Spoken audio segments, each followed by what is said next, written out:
Tribuners diwarnai pro kontra Presiden kedua RI Soeharto akhirnya dianugerahi gelar pahlawan nasional oleh Presiden Prabowo Subianto pada Senin 10 November atau bertepatan dengan Hari Pahlawan.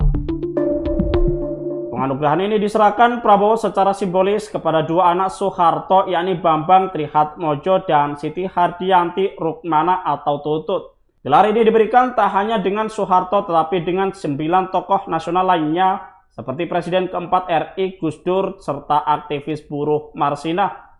Soeharto pun resmi menyandang gelar pahlawan nasional setelah diusulkan sejak tahun 2008 lalu.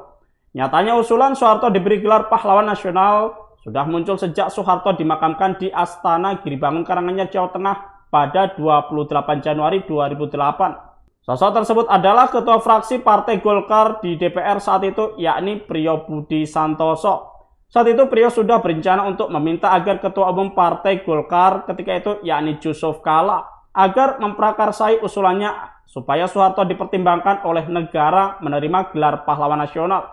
Bahkan ia sampai meminta seluruh masyarakat memaafkan segala dosa Soeharto saat masih menjabat sebagai Presiden RI selama hampir 32 tahun. Padahal Priyo juga mengakui bahwa ia adalah penentang rezim Soeharto. Namun usulan Priyo itu berujung ditolak oleh mayoritas fraksi di DPR. Sejak usulan Priyo tersebut, usulan serupa kembali muncul 2 tahun berselang.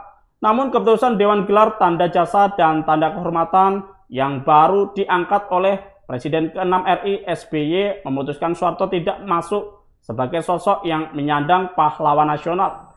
Setahun berselang, Priyo pun masih berharap agar Soeharto memperoleh gelar pahlawan nasional. Namun kala itu harapan yang sama juga diberikan terhadap Gus Dur. Saat Jokowi terpilih menjadi Presiden ke-7 RI, wacana Soeharto dianugerahi gelar pahlawan nasional kembali muncul, tepatnya pada tahun 2016. Menteri Sosial atau Mensos saat itu, Khofifah Indar Parawansa, menyebut nama Soeharto sudah masuk ke tim peneliti pengkaji gelar pusat atau TP2GP. Ketika itu Khofifah menyebut usulan Soeharto menjadi pahlawan nasional bersamaan dengan Gus Dur yang turut diusulkan. Hanya saja nama Soeharto bersama dengan Gus Dur tidak masuk dalam sosok yang dianugerahi gelar pahlawan nasional oleh Jokowi pada 9 November 2016. Pemberian gelar pahlawan nasional terhadap Soeharto pun kembali muncul pada tahun 2025.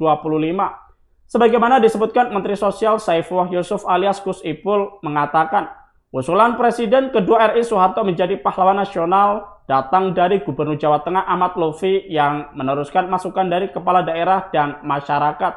Gus Ipul menyebutkan usulan Soeharto jadi pahlawan nasional telah dibahas melalui beberapa tahapan.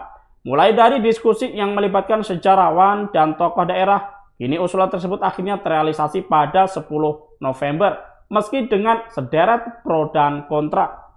Download Tribun X sekarang, menghadirkan lokal menjadi Indonesia.